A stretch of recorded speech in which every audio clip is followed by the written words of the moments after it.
Hello friends, welcome back to wing से एक उड़ान। उम्मीद है आप सब ठीक होंगे। रिसेंटली जो जेकेएसएसबी ने एक नोटिफिकेशन आउट की है जूनियर असिस्टेंट की, आज ये वीडियो उस नोटिफिकेशन पे या फिर जूनियर असिस्टेंट की जो वैकेंसीज है उस पे रहने वाली है। अराउंड 361 वैकेंसीज आउट हुई हैं अलग अलग डिपार्टमेंट में, और ये वैकेंसीज जो हैं इंपॉर्टेंट भी हैं क्योंकि बाकी और भी रिक्रूटमेंट्स हैं जिनका भी एग्जाम किसी भी रीजन से डिले हो चुके हैं। तो अब ये एक मोटिवेशन है कि ये एग्जाम हो जाना है टाइम पे जूनियर असिस्टेंट के, जैसे कि हम सबको पता है एग्जाम्स हो जाते हैं।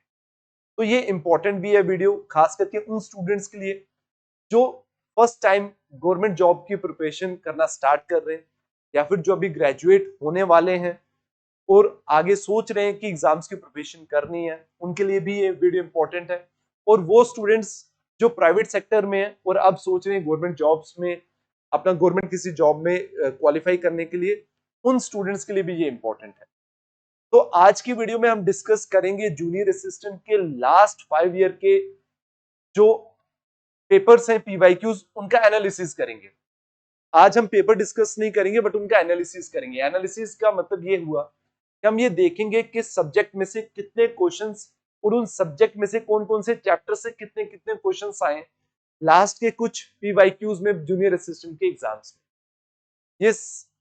ये जो एनालिसिस वीडियो है ये सिर्फ जूनियर असिस्टेंट का है, मतलब इसमें और भी जूनियर असिस्टेंट के लेवल जैसे कल्चरल में होता है, उसके बाद स्टेनोग्राफी में होता है, वो अलग अलग सिलेबस में नहीं, एक कॉमन सिलेबस जो जूनियर असिस्टेंट का होता है उसके ऊपर ये एनालिसिस बनेगा।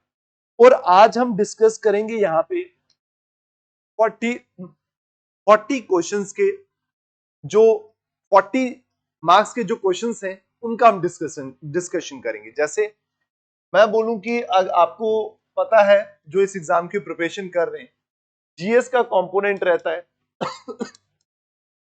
इंग्लिश का कंपोनेंट रहता है आपका सिलेबस में, मैथ्स का रहता है, रीजनिंग का रहता है कंपोनेंट आपका, और प्लस आपका कंप्यूटर का रहता है। ये 5 कंपोनेंट मिलकर आपका सिलेबस बनाते हैं जूनियर असिस्टेंट का। डन। अब हमने इन पांचों को मिलाकर आपका ये 80 मार्क्स का जो है ये पेपर बनता है, और 20 मार्क्स का आपका टाइपिंग जो स्किल होता है उसका टेस्ट होता है। ठीक है। अब मैं जीएस का नहीं कर रहा एनालिसिस, इंग्लिश का नहीं कर रहा, बट मैं रेस्ट जो ये 3 कंपोनेंट है इन तीनों का एनालिसिस करूंगा। इन दोनों को मिलाकर आपके 40 मार्क्स का आता है पेपर में, और इनको मिलाकर आपका 40 मार्क्स का आता है पेपर में। मतलब 50% का सिलेबस जो है वो कंप्लीट करते हैं ये तीनों कंपोनेंट्स, तो इंपॉर्टेंट हुए। तो आज हम देखेंगे कि भाई इन 40 मार्क्स में से और किस किस चैप्टर में क्या क्या वेटेज है, जिसकी वजह से आपका जो जिस किस चैप्टर में फोकस ज्यादा करना है, ताकि आपका जो प्रैक्टिस भी अच्छी हो पाए और क्वालिफाई करने के ज्यादा चांसेस रहे। ठीक है, तो करते हैं स्टार्ट। चलिए, ये कुछ मैंने यहाँ पे डेटा रखा है आपको एनालिसिस करके। जैसे मैं अगर ईयर्स की बात करूं, 2024 का, 23 का, 2022 में ना शिफ्ट हुई थी जूनियर असिस्टेंट की। ठीक है, ओएमआर बेस्ड पेपर नहीं था, कंप्यूटराइज सीबीटी बेस्ड था पेपर। तो उसमें शिफ्ट 2022 की 1 की, 2 की, 3 की, 4 की और 5 शिफ्ट हुए थे। कोई 20 जनवरी, कोई 24 जनवरी, कोई 25 जनवरी को पेपर हुए थे। तो ओवरऑल ये कितने पेपर हो गए हमारे पास? 7 पेपर्स हो गए। ठीक है, लास्ट पीवाईक्यूज है, इन्हीं का हम डिस्कशन करेंगे। ठीक है, तो अब देखिए, जैसे मैंने आपको बोला रीजनिंग की बात करेंगे, मैथ्स की और कंप्यूटर की बात करेंगे। ठीक है, तो सबसे पहले हमने ये देखना है कि रीजनिंग में क्वेश्चंस आए कितने। अगर आप 2024 में देखोगे तो रीजनिंग में क्वेश्चंस आए 10। ठीक है, और मैथ्स में क्वेश्चन आए 9, और कंप्यूटर में देखोगे तो कंप्यूटर में क्वेश्चन आए 20। रीजनिंग में क्वेश्चन आए 10, मैथ्स में आए 9 और कंप्यूटर में आए 20। इसके बाद हम डिस्कशन करेंगे किस चैप्टर में से कितने क्वेश्चंस आए, वो भी हम डिस्कशन करेंगे। ठीक है, तो याद रखिए यहाँ पे जैसे इन दोनों को मिलाकर न्यूमेरिकल एबिलिटी और मेंटल एबिलिटी, मतलब मैथ्स और रीजनिंग दोनों को मिलाकर 20 मार्क्स का सिलेबस है आपका। बट 20 में से अगर इन दोनों को सम करोगे तो वो 19 का ही डाल रहे हैं। ठीक है, और ये मैं बात कर रहा हूँ रिसेंटली पेपर की, 2024 की। और ये बेटा ये पेपर थे सीबीटी बेस्ड, बट ये दोनों जो पेपर हुए थे ये हुए थे ओएमआर। तो जो आपका पेपर होने वाला है वो ओएमआर बेस्ड होने वाला है। तो याद रखिए आपका जो मेन आपका फॉलो करेगा वो ये वाला ट्रेंड, ये वाला ट्रेंड चलेगा। ये तो सीबीटी था और इसमें आप देखोगे ज्यादा कुछ चेंजेस भी नहीं है, ऑलमोस्ट सभी में वेटेज क्या है यहाँ पे सेम है, 20 और यहाँ पे मैथ्स का 13 है और ये 7 बट आपका फ्लक्चुएट हो रहा है जब पेपर OMR बेस्ड जा रहा है। तो आपका 2024 में 10 मार्क्स का आया था रीजनिंग का कॉम्पोनेंट, 9 मार्क्स का आया था मैथ्स का कॉम्पोनेंट। सिमिलरली 2023 में 7 मार्क्स का आया था रीजनिंग का और 12 मार्क्स का आया था किसका, मैथ्स का। और कंप्यूटर का वेटेज सेम है, 20 ही रह रहा है, ठीक है। तो अब ये दोनों मिलाकर 19 और 19 बन रहे हैं, ठीक है। मतलब ये हुआ कि पूरा एग्जैक्ट 2020 का नहीं आया, ठीक है, ये मतलब है इसका। बाकी आप अगर जब CBT था तब अगर आप एनालाइज करोगे तो 7 का रीजनिंग था और 13 का मैथ्स था और 20 का कंप्यूटर था, टोटल मिलकर 40 थे। बट यहाँ पे अगर काउंट करोगे तो 39 थे, बाकी 41 होंगे जीएस के पार्ट के, ठीक है। तो ये आपका ट्रेंड रहा है आने का कि कैसे कैसे चल रहा है मैथ्स में। मतलब जब OMR बेस्ड पेपर होने वाला है तब बिल्कुल ये सर्टेनिटी नहीं है कि आप कहें कि भाई रीजनिंग में कितने रहेंगे और मैथ्स में कितने रहेंगे, फ्लक्चुएट कर सकता है। मैथ्स में कभी ज्यादा हो सकते हैं, कभी रीजनिंग में ज्यादा हो सकती है। तो दोनों कंपोनेंट इंपॉर्टेंट है और रीजनिंग वैसे भी इजी है तो आपके लिए वो तो इजी रहने वाला है। तो बेटर है कि दोनों का अच्छे से, मैथ्स में ज्यादा प्रैक्टिस करिए क्योंकि स्टूडेंट्स का वो वीक होता है जनरली, तो आप उसमें अच्छे से प्रैक्टिस करिए। बट दोनों इंपॉर्टेंट है, याद रखिए एक इंपॉर्टेंट नहीं है। अब देखिए यहाँ पे ये कुछ चैप्टर्स हैं रीजनिंग के।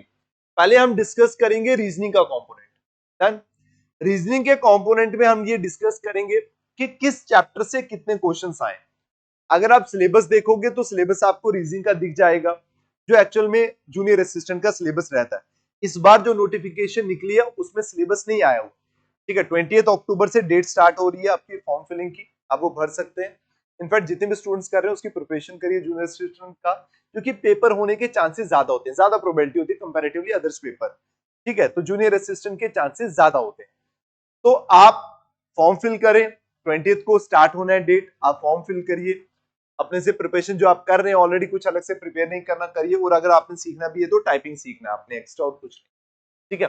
देखिए अगर मैं नोटिस करूं तो एनालॉजी के चैप्टर में ना, और एक वर्ड एनालॉजी, खास करके एनालॉजी में भी 4 चैप्टर्स आते हैं, सब टॉपिक्स आते हैं। एक आता है नंबर एनालॉजी, एक आता है लेटर एनालॉजी, एक आता है वर्ड एनालॉजी, ठीक है, और एक आता है फिगर एनालॉजी। तो ये जो क्वेश्चन आया था वर्ड एनालॉजी में आया था, हालांकि एनालॉजी का चैप्टर जूनियर असिस्टेंट में मेंशन नहीं है, बट उन्होंने रिलेशन पूछा था 2 और 3 पैरेलली बताइए, तो वर्ड एनालॉजी में क्वेश्चन आया था। जिस बच्चे ने दिया होगा अगर वो ये वीडियो देख रहा होगा तो उसको पता होगा, ठीक है।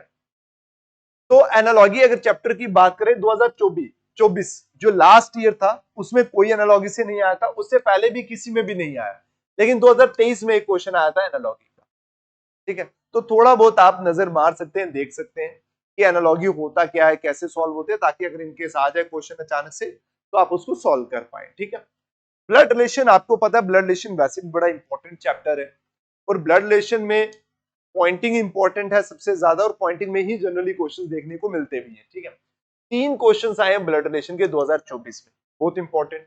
एक क्वेश्चन एक क्वेश्चन एक क्वेश्चन एक क्वेश्चन एक क्वेश्चन, मतलब आप एक्सपेक्ट कर सकते हो कि मिनिमम 1 से 2 क्वेश्चन ब्लड रिलेशन में मिलेंगे आपको, 100% मिलेंगे, ठीक है। अब आइए नंबर सीरीज, बहुत इंपॉर्टेंट चैप्टर है। अगर आप देखेंगे 2 का 2 2 1 1 1 1, देखो बेटा ये जो शिफ्ट्स है ना, जो कंप्यूटराइज मतलब CBT बेस्ड जो पेपर हुए थे, उन शिफ्ट्स में आप देखोगे तो नंबर ऑफ क्वेश्चंस की जो वेरिएशंस है वो ज्यादा नहीं है। नंबर ऑफ क्वेश्चंस की जो वेरिएशंस है वो ज्यादा नहीं है। अगर एनालॉजी में नहीं आया तो इट मींस किसी भी शिफ्ट में नहीं आया। ब्लड रिलेशन में आया तो बेटा सब में एक आया, नंबर सीरीज में आया तो सब में एक आया, डायरेक्शन एंड डिस्टेंस का आया सब में एक आया, एक एक एक, इनमें ज्यादा वेरिएशन नहीं है। बट वेरिएशन तब है क्योंकि OMR जो बेस्ड है उसमें एक ही आपका पेपर सेट होगा, और एक ही पेपर सेट होगा, वही सभी स्टूडेंट्स ने देना। तो हो सकता है कि जो भी ऊपर नीचे और ये आ सकते हैं क्वेश्चन एक ही चैप्टर में से, तो आप ये लेकर चलिए कि हो सकता है, क्योंकि बाकियों में भी देखोगे ना कुछ कहीं ना कहीं वेरिएशन है, ठीक है। अब देखिए 2024 की बात करूं, नंबर सीरीज की 2 और 2023 में भी 2, मतलब नंबर सीरीज का आपको वैसे ही पता, one of the important chapter आता है रीजनिंग में, और ये आता ही आता है, इसमें कोई ऐसा नहीं है कि इसको स्किप किया जा सके। हो सकता है कि 100 पेपर में से एक पेपर में ना आए, लेकिन 99 पेपर्स में नंबर सीरीज रहता ही रहता है। डायरेक्शन इंपॉर्टेंट है, 3 क्वेश्चन आए लास्ट ईयर में, 2024 में ही 3 क्वेश्चन आए डायरेक्शन, और बेटा 2023 में एक आया, बाकी सभी शिफ्ट्स में सिंगल आए। कोडिंग डिकोडिंग इंपॉर्टेंट है, 2 आए हैं, एक आया, बाकी सब में एक आए। स्टेटमेंट एंड कंक्लूजन में 2024 में कोई क्वेश्चन नहीं मिला, स्टेटमेंट एंड कंक्लूजन बेटा दो चैप्टर्स होते हैं इसके अंदर, एक होता है थ्योरी बेस्ड क्वेश्चन और एक होता है स्टेटमेंट एंड कंक्लूजन के अंदर सिलोगिज्म का चैप्टर, दोनों इसके अंदर आते हैं। काफी सारे स्टूडेंट्स को नहीं क्लियर होता ये बेटा, बस इसके अंदर दो चैप्टर्स आते हैं, एक सिलोगिज्म भी इसके अंदर आता है और इसके अंदर एक स्टेटमेंट एंड कंक्लूजन का चैप्टर आता है जो थ्योरी बेस्ड क्वेश्चंस होते हैं, वो थ्योरी बेस्ड होते हैं बेटा, ठीक है, वो भी इसी के अंदर आते हैं। लेकिन मैंने जहां तक पेपर को एनालाइज किया वहां पे सिलोगिज्म से नहीं पूछा गया, थ्योरी बेस्ड क्वेश्चन ही आपको पूछे स्टेटमेंट एंड कंक्लूजन के अंदर। बट 2024 में नहीं आया, 23 में आया, बाकी इन सभी शिफ्ट्स में आया। लेटर सीरीज की बात करूं यहाँ पे नहीं आया, यहाँ पे मतलब ओएमआर में लेटर सीरीज के क्वेश्चन नहीं थे, बट बेटा शिफ्ट्स में सभी शिफ्ट में ओएमआर के पेपर, लेटर सीरीज के पेपर थे, क्वेश्चंस थे, सॉरी, ठीक है। तो इंपॉर्टेंट चैप्टर है ये भी, ठीक है। तो रीजनिंग का अगर ग्राफ देखेंगे तो कुछ चैप्टर्स जो इंपॉर्टेंट बनते हैं वो कौन से बनते हैं, यही अगर देखोगे 4 और 2 5 और 5 10 यही इन चार chapter, blood relation, number series, direction और कोऑर्डिनेट, इन्हीं से 10 बन जाते हैं। तो ये 4-5 चैप्टर होते हैं जो इंपॉर्टेंट होते हैं।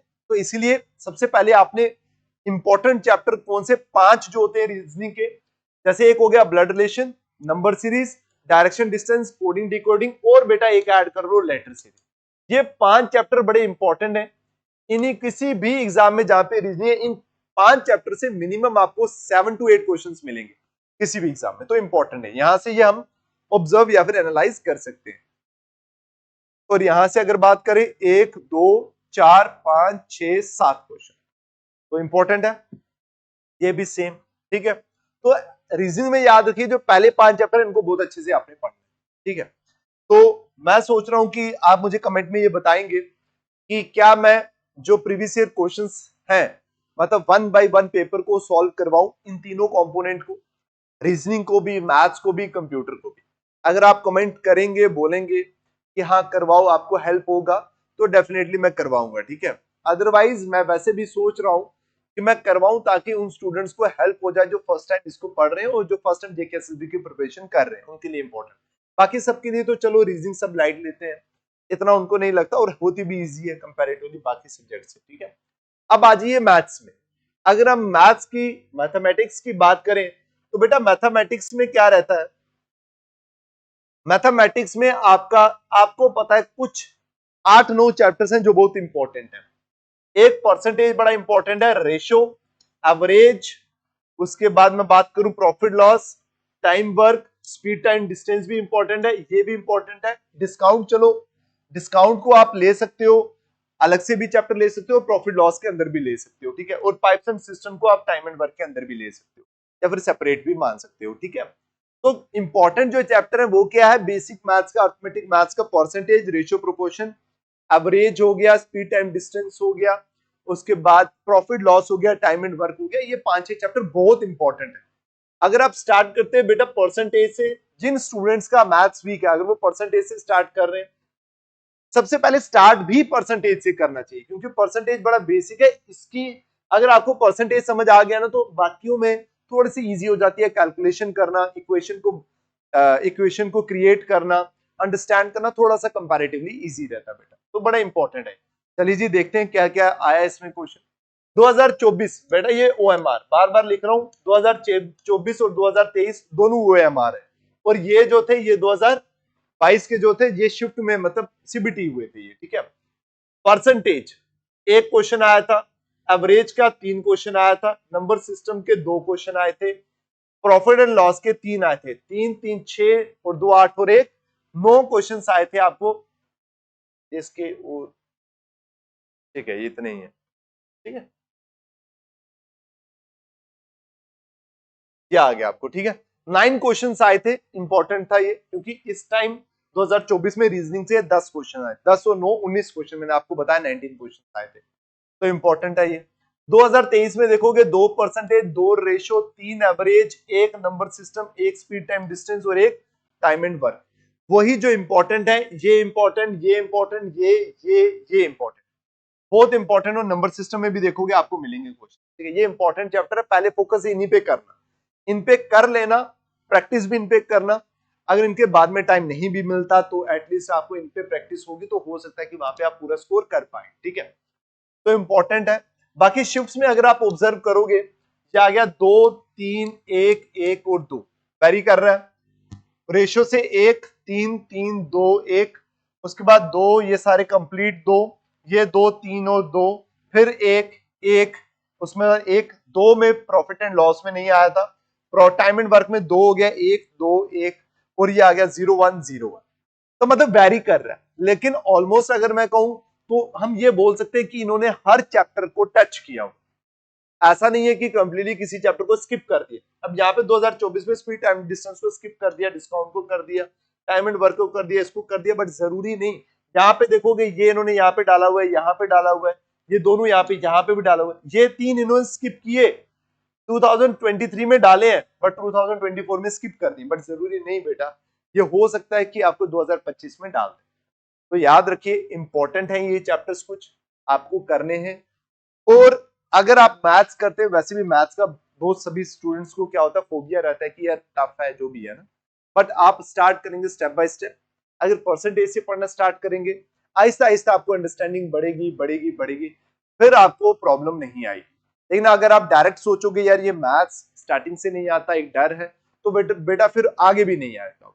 ठीक है, तो आप मुझे कमेंट में बताना कि आपको, अगर ये चाहते हो कि जो पीवाईक्यूज हैं, जो पेपर हैं, खास करके मैथ्स कंप्यूटर रीजनिंग के, अगर आप चाहते हैं वो मैं कवर करूंगा, बाकी मेरी टीम करेगी बाकी अलग। ठीक है, अगर वो आप चाहते हैं कि वो डिस्कस हो, तो यूट्यूब पे अगर आप डिस्कशन चाहते हैं उसकी, कि वो उनका एनालाइज किया जाए, मतलब उनको एक्सप्लेन किया जाए, सॉल्व करवाया जाए, कुछ आपको क्लियर हो जाएगा, तो बताइएगा कमेंट करके, मैं डेफिनेटली ट्राई करूंगा, आपको मैं उसमें वीडियोस स्टार्ट करूंगा। ठीक है, तो बाकी ऑल द बेस्ट, आप पढ़िए जो भी, अगर आप मुझसे पढ़ना चाहते हैं, अगर ऑलरेडी आपने देखा हुआ है कि मेरी वीडियोस, प्रीवियस वीडियोस देखी हुई है यूट्यूब पे, तो मेरी जो क्लासेस चल रही है, डेमो क्लासेस आप अटेंड कर सकते हैं ऑफलाइन, ऑनलाइन घर बैठकर आप डेमो क्लासेस दे सकते हैं लाइव। तो उसके लिए आपको डिस्क्रिप्शन में एक गूगल फॉर्म होगा, वो फिल करना है, टीम आपको अप्रोच करेगी, आपको पूछेगी, जो डाउट होगा आप इंक्वायरी बताना, जो भी आपकी इंक्वायरी होगी तो वो आप बता देना, उनको मेंशन कर देना, उसके हिसाब से क्या करेंगे, आपको डेमो वीडियोस प्रोवाइड कर देंगे। ठीक है, बाकी आप यूट्यूब पे भी दे सकते हैं। अभी फिलहाल मेरा जो कंपोनेंट चल रहा है, वो अभी स्टेटमेंट एंड कंक्लूजन ही पढ़ाने वाला हूं, अगर कोई स्टूडेंट आके डेमो अटेंड करना चाहता है वो भी कर सकता है। ठीक है, तो थैंक यू सो मच, मिलते हैं नेक्स्ट वीडियो में, till then take care, bye bye.